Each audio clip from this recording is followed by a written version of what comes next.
Guys, so Sizzle is actually my nickname. My real name is Se-Hyung Hwang. And honestly, I don't even know if I'm saying that shit right. Really? In elementary school, this white kid came up to me. He said my name sounds like a NASCAR race.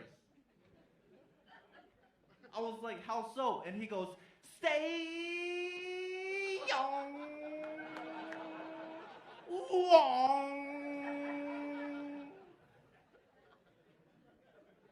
Till this day, he might be the only kid to ever say my name correctly.